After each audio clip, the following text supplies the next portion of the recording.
함께 인사 나누는 시간에 갔습니다. 새해 복 많이 받으세요. 다시 한번 고백하시죠. 주님의 이름으로 성도님을 축복합니다.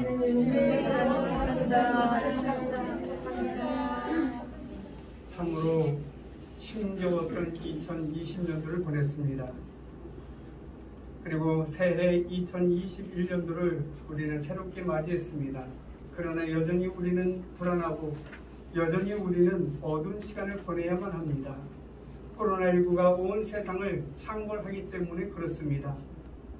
이 코로나19로 인해서 세상이 온통 바뀌어 버렸습니다.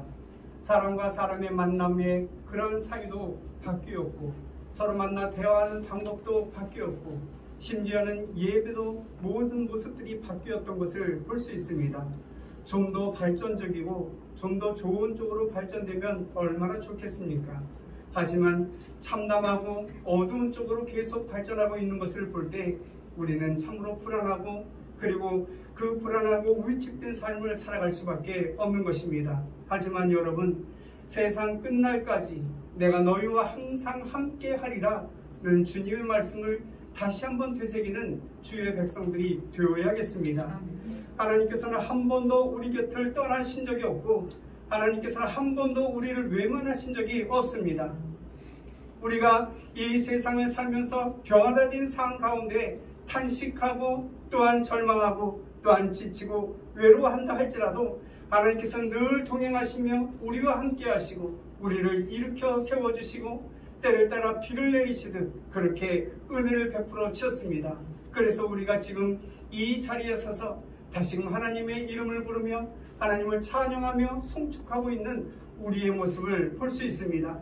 그런 가운데서 2021년도를 맞이했습니다. 사랑하는 성도 여러분, 이제는 마음을 추스려야 합니다. 우리의 몸가짐도 새롭게 추스려야 합니다. 새 부대에 부어지는 하나님의 은혜가 너무나 크기 때문에 그렇습니다. 이제 지나간 세월 동안 우리의 죄악된 모습들을 다 벗어 던져야 합니다. 그리고 의와 거룩의 옷으로 갈아입는 하나님의 권속들이 되어야 하겠습니다. 과거에 있었던 그 모든 교만과 오만과 고집과 거짓의 옷을 이제는 다 벗어 던져야 합니다. 그리고 하나님께서 입혀주시는 겸손과 그리고 또한 그 순종하는 옷을 입고 주님 앞에 서는 사랑하는 성도들이 되어야 하겠습니다. 그리하여 새 부대에 부어지는 하나님의 놀라운 축복과 기름진 그 은총과 하나님의 귀하신 그 은혜가 사랑하는 성도들 심령과 가정에 충만하게 임하시기를 주님의 이름으로 간절히 축원합니다.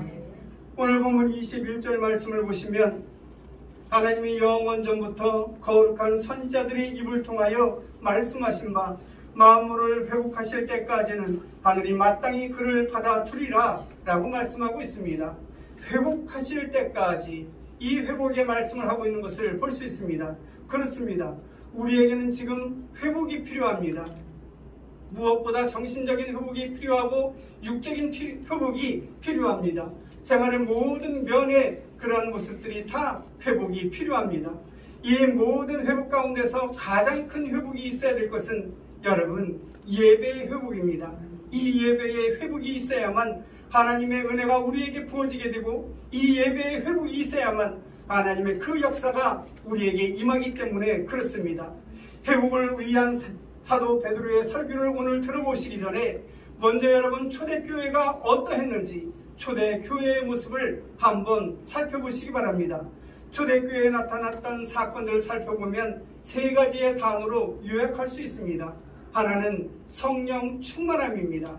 충만함, 이것은 누가의 그러한 전용 용어였던 것을 보게 되죠. 누가복음과 사도행전에 보시면 충만이라 이러한 단어를 계속적으로 사용하고 있는 것을 볼 수 있습니다. 성령으로 충만하다, 이것은 성령이 내게 임하시어서 그 성령이 내 심령 가운데 역사함으로 내가 성령의 사람이 되고 그 성령의 사람으로 살아가게 될 때 여러분 모든 것이 만족하게 되고 행위로부터 자유롭게 되고 또한 무한한 소망의 세계를 만나게 되는 것입니다. 내가 성령이 충만하게 되면 용기 있는 삶을 살아가는 용기의 사람이 되게 될 것입니다. 두 번째로는 초대교회의 특징이 있다면 유무상통입니다. 간단히 말한 간단한 말이지만 이것은 참으로 중요한 의미를 담고 있는 것입니다. 내 것을 내 것이라 하지 아니하더라, 이렇게 말씀하고 있는 것을 보죠.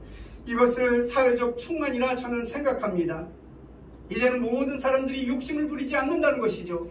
모든 사람들이 욕심을 부리지 아니하고 나보다 더 못한 그런 사람들을 돌볼 수 있는 그런 마음가짐이 있게 되더라는 것입니다.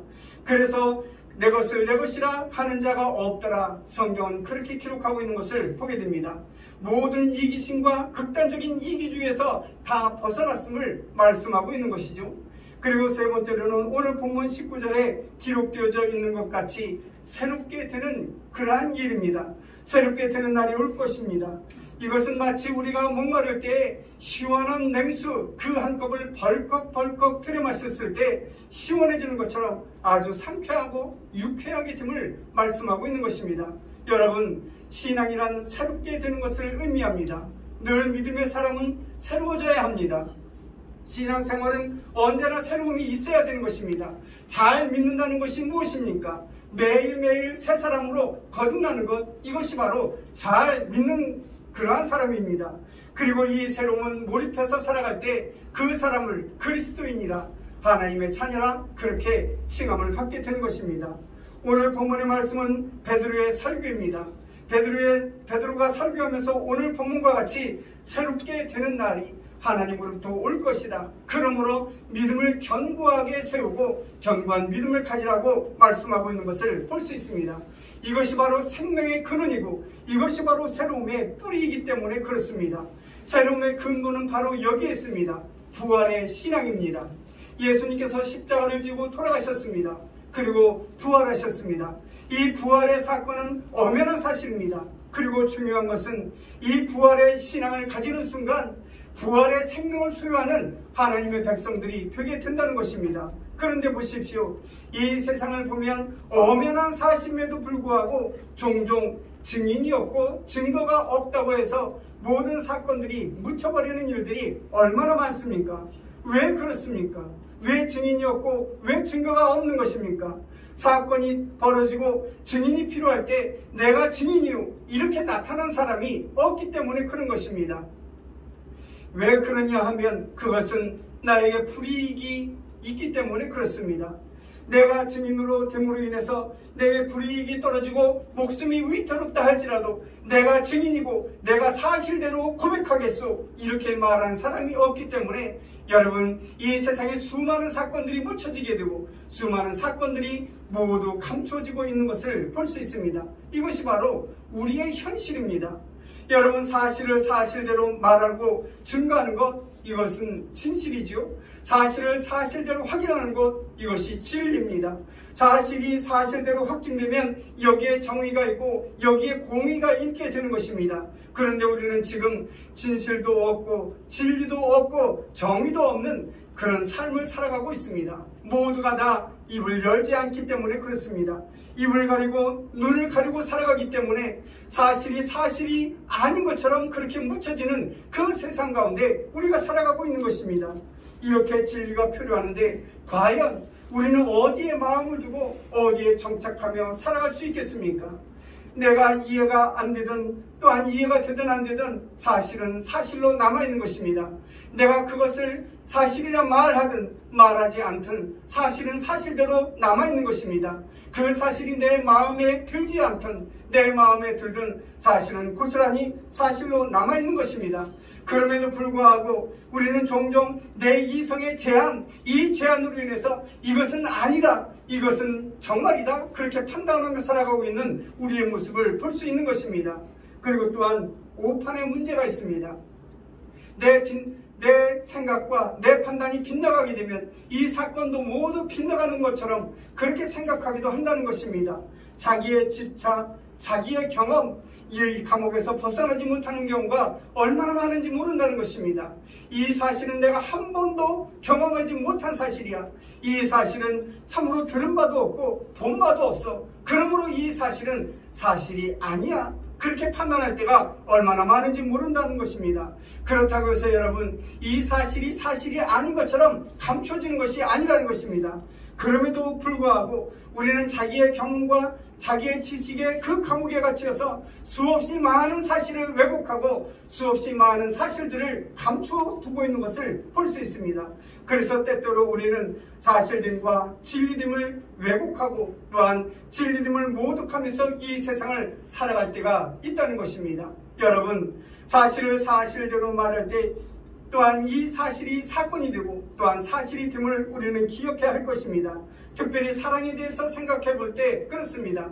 무한한 사랑을 내가 받고 있으면서도 그 사랑을 받고 있다는 사실을 내가 믿지 않는다면 그 사랑과 나는 아무런 관계가 없는 것입니다.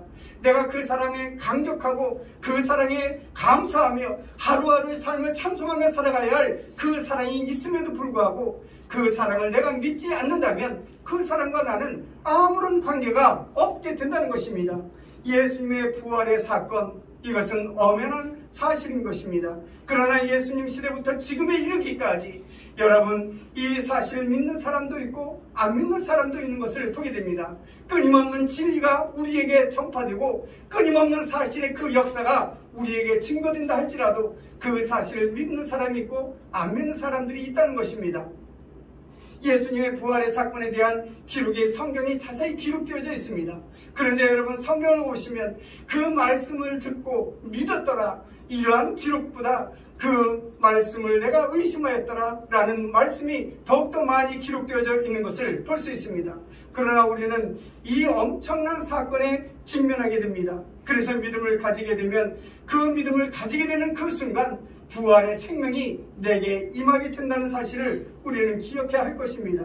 그래서 부활의 사건과 부활의 신앙은 매우 중요한 관계가 있음을 다시 한번 상고합니다. 아시는 바대로 예수님을 3번이나 부인했던 베드로, 인격적으로 볼 때 그 베드로는 주님 앞에서 주님을 저주하며 모른다, 그렇게 외면하지 않았습니까? 그런데 예수님께서 부활하셨습니다. 부활하신 예수님께서 또한 베드로를 찾아가셨습니다. 얼마나 감사하고 얼마나 감격의 그러한 사건이었습니까? 그러나 이상한 것은 베드로가 부활하신 예수님을 만난 이후에 새 삶을 살았더라, 새로운 사람으로 살았더라, 그렇게 성경은 기록하고 있지 않는 것을 우리는 볼 수 있습니다. 그렇습니다.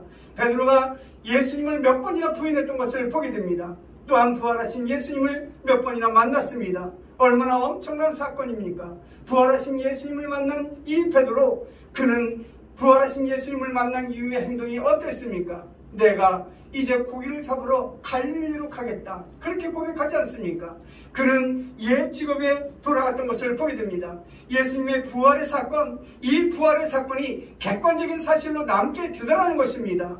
예수님 부활하셨는데 나와 무슨 상관이 있느냐? 예수님이 부활하셨는데 나와 어떤 관계가 있느냐? 아무런 관계도 없다고 그는 생각했다라는 그런 말씀입니다. 그래서 부활절과 오순절, 이것은 참으로 중요한 관계가 있습니다. 오순절 없는 부활절, 이것은 객관적인 사건이 되고 또한 객관적인 진리로 남는 것입니다. 뿐만 아니라 부활절이 없는 이 오순절이라고 하면 여러분, 신비주의에 빠질 수밖에 없는 것입니다. 이 부활의 사건과 거기에 대한 신앙이 서로 연합해서 위대한 역사를 만들게 되고 위대한 역사가 이루어지게 되는 것입니다. 결국 베드로가 오순절에 성령을 받음으로 말미암아 비로소 새 사람이 되었던 것을 보게 됩니다. 그전에는 물고기를 잡으러 갔을 때 예수님께서 친히 찾아가 주시지 않습니까? 내가 나를 사랑하느냐? 내 양을 먹이라. 주님께서 이렇게 다정하게 말씀하신 그 말씀에 감격하여 다시금 주님의 품으로 돌아왔던 베드로의 모습을 바라볼 수 있습니다. 하지만 그 감격만 가지고는 아무런 의미가 없는 것입니다. 문제는 성령 충만함입니다. 성령 충만함이 있을 때 그 사건이 내 사건이 되고 그 역사가 바로 내 역사가 되는 것입니다. 새로운 인생이 시작되게 되는 것입니다. 여러분, 이 초대교회의 이야기는 두고 우리의 가슴에 새겨야 할 말씀입니다. 왜냐하면 신앙의 본향이 바로 여기에 있기 때문에 그렇습니다. 믿음의 고향이 바로 초대교회에 있기 때문에 그렇습니다. 초대교회 사건으로 돌아가 보십시오. 예수님이 부활하셨다고 하는데 이 부활의 사건, 이 부활의 역사를 맞이하는 여러 사람들의 모습을 바라볼 수 있습니다. 먼저는 대제사장과 빌라도와 가야바와 바리새인들이 있습니다. 그들은 예수님을 십자가에 못 박았습니다. 그들의 이성, 그들의 믿음, 그들의 신앙으로는 도저히 예수님을 받아들일 수가 없는 것입니다. 하나님의 모독하는 그런 모독죄를 적용해서 재판하고 정죄하고 십자가에 못 박았던 것을 볼 수 있습니다. 빌라도도 나름대로 생각했을 것입니다. 이 사람은 죽어 마땅한 사람이 아닌가. 그래서 이스라엘 백성들에게 이 예수를 내어준 것을 볼 수 있습니다. 그래서 예수님께서 죽으셨습니다. 그런데 여러분, 하나님께서 죽은 예수를 부활시켜 주셨습니다. 여기에 문제가 있는 것입니다. 저들은 예수를 죄인으로 취급하여 십자가에 못 박혀 죽게 하셨지만 하나님께서는 이 예수를 의인이라 의인으로 삼겼던 것을 볼 수 있습니다. 저들은 예수를 죽어 마땅한 죄인이라고 생각하며 십자가에 못 박았지만 하나님께서는 이 예수를 높여 의인으로 영원롭게 하셨다는 그런 말씀입니다. 그렇게 되면 예수를 십자가에 못 박았던 이 사람들은 다 같이 죄인이 되는 것입니다. 그 십자가에 정죄했던 모든 사람들이 다 죄인이 되는 것입니다. 그리고 제자들이 예수의 부활을 증거합니다. 예수님께서 부활하셨다. 예수님께서 부활하셨다. 그렇게 증거하고 있는 것을 보게 되죠. 증거하는 그 순간 여러분 목숨을 내어 놓아야 합니다. 다시 말씀드리자면 예수는 죽어야 할 자가 아니라는 것입니다. 죽어 마땅한 자가 아니라는 것입니다. 그러므로 예수를 죽인 그 모든 사람들이 용서받지 못할 죄인임을 증거하고 있게 되는 것입니다. 그런 메시지가 예수 부활의 뜻에 담겨져 있는 것을 보게 됩니다. 그러니 대제사장들과 서기관들과 가야바와 바리새인들이 이 완악한 무리들이 참으로 증거하는 그 증인들을 모두 처벌하고 모두 죽이기를 애썼던 것을 보게 됩니다. 그래서 예수님이 부활하셨다. 이것은 목숨을 내어놓고 하는 그 한마디 증거임을 보게 되는 것입니다. 예수를 죽인 사람들이 예수의 부활을 증거하는 사람들을 모조리 죽이려고 애를 썼기 때문에 그렇습니다. 그러므로 예수님께서 부활하셨다. 이것은 죽음을 각오해야만 하는 것입니다. 예수와 함께 십자가에 못 박혀 죽을 각오를 해야만 부활의 증인이 될 수 있다는 사실을 우리는 기억해야 합니다. 그래서 예수님 당시나 오늘이나 증인에게는 용기가 필요합니다. 참으로 비장한 용기가 필요한 것입니다. 그런데 이 시대를 한번 보십시오. 모두가 다 입을 다물고 있습니다. 세상을 탓하고 정부를 탓하고 환경을 탓하며 세상 사람들이 예수 믿는 사람들을 손가락질하고 예수 믿는 사람들을 핍박할 때에 아니요, 그것은 아니요 라고 말하는 사람이 아무도 없다는 것입니다. 주님을 능멸하고 하나님의 이름을 망령되이 일컫는 이 세상 사람들을 향하여 그것은 아닙니다. 그렇게 거부하는 이 세상의 사람들이 없다는 것입니다. 우리가 하나님을 믿는 하나님의 백성들이 아닙니까? 왜 입을 다물고 있는 것입니까? 왜 입을 다물며 침묵하고 있는 것입니까? 두렵기 때문에 그렇습니다. 참으로 두렵기에 우리는 침묵할 수밖에 없는 것입니다. 세상 사람들의 지탄하는 이 지탄의 모습이 두렵기 때문에 우리는 세상에 대하여 아니오라고 말할 수 없게 되는 것입니다. 하나님의 영광, 그 영광을 위하여 죽는 것이 두렵기 때문에 우리는 침묵하고 있는 것입니다. 바로 우리가 이런 세상 가운데 살아가고 있습니다. 여러분, 예수의 이름으로 죽는다는 것은 최대의 영광입니다. 그래서 순교자만이 부활의 증인이 되고 이 부활의 증인만이 새 생명을 갖게 되고 부활의 생명을 소유하게 되는 것입니다. 오늘 보면 14절, 15절 말씀을 보시면 이렇게 말씀하고 있습니다. 너희가 거룩하고 의로운 일을 거부하고 도리어 살인한 사람을 놓아 주기를 구하여 생명의 주를 죽였도다. 그러나 하나님이 죽은 자 가운데서 그를 살리셨으니 우리가 이 일의 증인이라 이렇게 선포하고 있는 것을 보게 됩니다.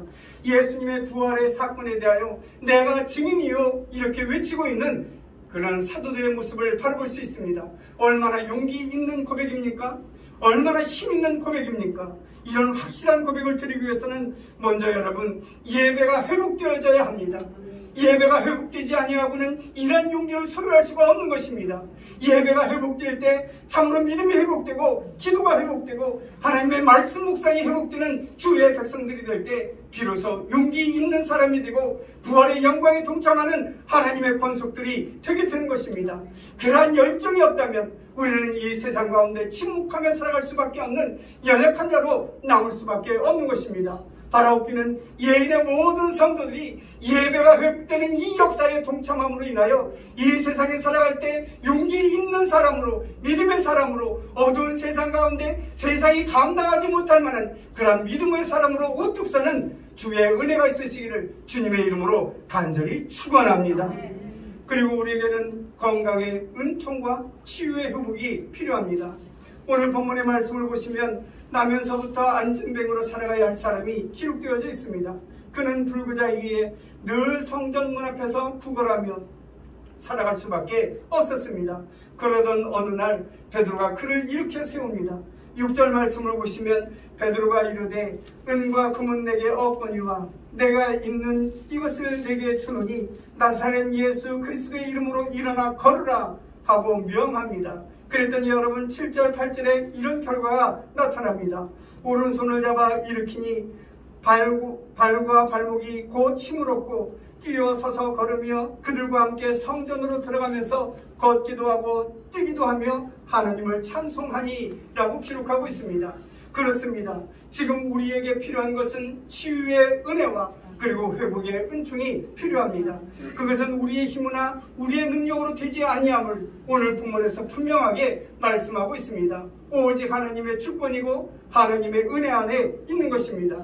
16절 말씀을 보시면 그 이름을 믿음으로 그 이름이 너희가 보고 아는 이 사람을 성하게 하였나니 예수로 말미암아 난 믿음이 너희 모든 사람 앞에서 이같이 완전히 낫게 하였느니라 라고 말씀하고 있습니다.